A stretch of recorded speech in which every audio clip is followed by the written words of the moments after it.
Well, as you remember yesterday, Edmund had arrived in Narnia and has met the Queen of Narnia. And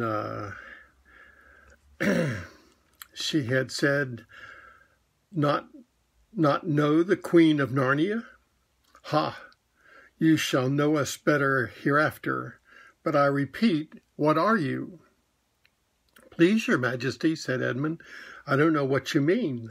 I'm at school, at least I was. It's the holidays now. And now we're in chapter 4, Turkish Delight. But what are you, said the queen again. Are you a great overgrown dwarf that has cut off its beard? No, your majesty, said Edmund, I never had a beard. I'm a boy. A boy? Said she. Do you mean you are a son of Adam? Edmund stood still, saying nothing. He was too confused by this time to understand what the question meant. I see you are an idiot, whatever else you may be, said the queen. Answer me, once and for all, or I shall lose my patience. Are you human? Yes, your majesty, said Edmund. And how, pray, did you come to enter my domain? Please, your majesty, I came in through a wardrobe. A wardrobe? What do you mean? I opened a door and just found myself here, your majesty, said Edmund. Ha, said the queen, speaking more to herself than to him. A door from a world of men. I have heard of such things. This may wreck all, but he is only one, and he is easily dealt with. As she spoke these words, she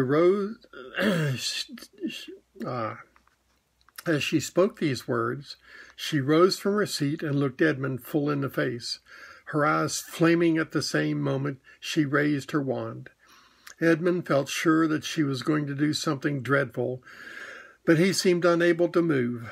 Then, just as he gave himself up for lost, she appeared to change her mind. My poor child, she said in quite a different voice, how cold you look. Come and sit with me here on my sled, and I will put my mantle around you, and we will talk.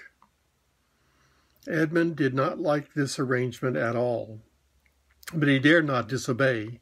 He stepped onto the sled and sat at her feet, and she put a fold of her fur mantle around him and tucked it well in.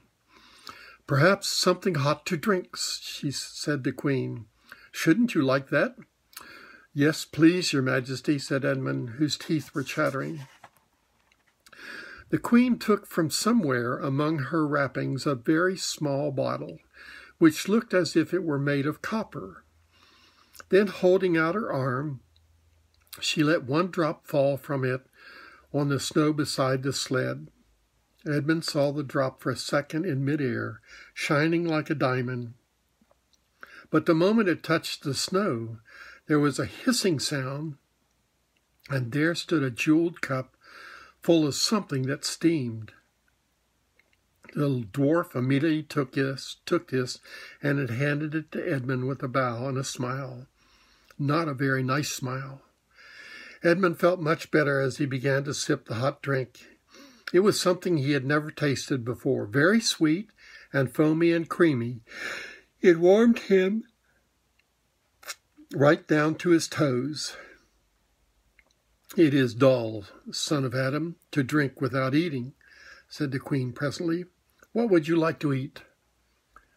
Turkish Delight, please, your majesty, said Edmund. The queen let another drop fall from her bottle onto the snow, and instantly there appeared a round box, tied with green silk ribbon, which, when opened, turned out to contain several pounds of the best Turkish Delight. Each piece was sweet and light to the very center, and Edmund had never quite tasted anything more delicious. He was quite warm now and very comfortable. While he was eating, the Queen kept asking him questions. At first Edmund tried to remember that it was rude to speak with one's mouth full. But soon he forgot about this and thought only of trying to shove more and down more of such Turkish delight as he could. And the more he ate, the more he wanted to eat, and he never asked himself why the Queen should be so inquisitive. She got him to tell that he had one brother and two sisters, and that one of his sisters had already been in Narnia and had met a faun there, and that no one except himself and his brother and his sisters knew anything about Narnia. She seemed especially interested in the fact that there were 4 of them, and kept on smiling, coming back to it. "You are sure there are just 4 of you?" she asked. 2 sons of Adam and 2 daughters of Eve, neither more nor less?" And Edmund, with his mouth full of Turkish delight, kept on saying, "Yes, I told you that before," and forgetting to call her Your Majesty, but she didn't seem to mind now. At last the Turkish delight was all finished, and Edmund was looking very hard at the empty box and wishing she would ask him whether he would like some more. Probably the Queen knew quite well what he was thinking, for she knew, though Edmund did not, that this was enchanted Turkish delight, and that anyone who had tasted it would want more and more of it, and would even, if they were allowed, go on eating it until they killed themselves. But she did not offer him any more. Instead, she said to him, "Son of Adam, I should so much like to see your brother and your 2 sisters. Will you bring them to me?" "I'll try," said Edmund, still looking at the empty box. "Because if you did come again, bringing them with you, of course, I'd be able to give you some more Turkish delight. I can't do it now. The magic will only work once. In my own house, it would be another matter." "Why, can't we go to your house now?" said Edmund. When he had first got on to the sled, he had been afraid that she might drive away with him into some unknown place from which he would not be able to get back. But he had forgotten all about that fear now. "It is a lovely place, my house," said the Queen. "I'm sure you would like it. There are whole rooms full of Turkish delight, and what's more, I have no children of my own. I want a nice boy whom I can bring up as a prince, and who would be king of Narnia when I am gone. While he was prince, he would wear a gold crown and eat Turkish delight all day long. And you, much the cleverest and handsomest young man I've ever met, I think I would like to make you the prince some day, when you bring the others to visit me." "Why not now?" said Edmund. His face had become very red, and his mouth and fingers were sticky. He did not look either clever or handsome, whatever the Queen might say. "Oh, but if I took you there now," said she, "I shouldn't see your brother and your sisters. I very much want to know your charming relations. You are to be a prince and, later on, the king. That is understood. But you must have couriers and nobles. I will make your brother a duke and your sisters duchesses." "There's something special about them," said Edmund, "and anyway, I could always bring them some other time." "Ah, but once you were in my house," said the Queen, "you might just forget all about them. You would be enjoying yourself so much that you wouldn't want the bother of going to fetch them. No, you must go back to your own country now, and come to me another day. With them, you understand. It is no good coming without them." "But I don't even know the way back to my own country," pleaded Edmund. "That's easy," answered the Queen. "Do you see that lamp?" She pointed with her wand, and Edmund turned and saw the same lamp-post under which Lucy had met the faun. "Straight on beyond that is the way to the world of men. And now look the other way." Here she pointed in the opposite directions. "And tell me if you can see 2 little hills rising above the trees." "I think I can," said Edmund. "Well, my house is between those 2 hills, so the next time you come you have only to find the lamp-post, and look for those 2 hills, and walk through the wood till you reach my house. You had better keep the river on your right when you get to it. But remember, you must bring the others with you. I might have to be very angry with you if you came alone." "I'll do my best," said Edmund. "And by the way," said the Queen, "you needn't tell them about me. It would be fun to keep it a secret between the 2 of us, wouldn't it? Make it a surprise for them. Just bring them along to the 2 hills. A clever boy like you will easily think of some excuse for doing that. And when you come to my house, you could just say, 'Let's see who lives here,' or something like that. I'm sure that would be best.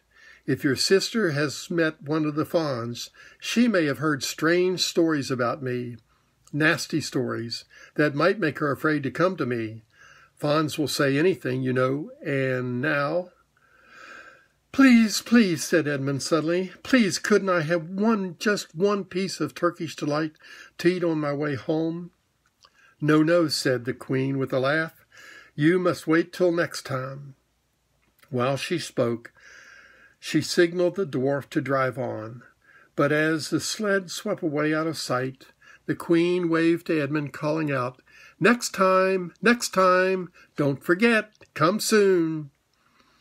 Edmund was still staring after the sled when he heard someone calling his own name, and looking round he saw Lucy coming towards him from another part of the wood. "Oh, Edmund," she cried, "so you've got in, too. Isn't it wonderful? And now—" "All right," said Edmund. "I see you were right, and it is a magic wardrobe after all. I'll say I'm sorry if you like. But where on earth have you been all this time? I've been looking for you everywhere." "If I'd known you had got in, I'd have waited for you," said Lucy, who was too happy and excited to know how snappish Edmund spoke, or how flushed and strange his face was. "I've been having lunch with dear Mr. Tumnus, the Fawn, and he's very well, and the White Witch has done nothing to him for letting me go. He thinks she can't have found out, and perhaps everything is going to be all right after all." "The White Witch?" replied Edmund. Who's she?" "She is a perfectly terrible person," said Lucy. "She calls herself the Queen of Narnia, though she has no right to be queen at all. And all the fauns and dryads and naiads and dwarfs and animals, at least the good ones, simply hate her. And she can turn people into stone and do all kinds of horrible things. And she has made a magic so that it is always winter in Narnia, always winter. But it never gets to be Christmas. And she drives about on a sled drawn by a reindeer, with her wand in her hand and crown on her head." Edmund was already feeling uncomfortable from having eaten too many sweets, and when he heard that Lucy had made friends with the dangers, and when he heard that the lady he had made friends with was a dangerous witch, he felt even more uncomfortable. But he wanted to taste that Turkish delight again, more than he wanted anything else. "Who told you all that stuff about the White Witch?" he asked. "Mr. Tumnus the Fawn," said Lucy. "You can't always believe what fawns said," said Edmund, trying to sound as if he knew far more about them than Lucy. "Who said so?" said Lucy. "Everyone knows it," said Edmund. "Ask anyone you like. But it's a pretty poor sport standing there in the snow. Let's go home." "Yes, let's," said Lucy. "Oh, Edmund, I'm glad you're in here too. You got in here too. The others will have to believe in Narnia now that both of us have been here, have been there. What fun it will be." But Edmund secretly thought that it would not be as good fun for him as for her. He would have liked to admit that Lucy had been right before all the others, and he had felt sure that the others would be on the side of the fawns and the animals. But he was already more than half on the side of the witch.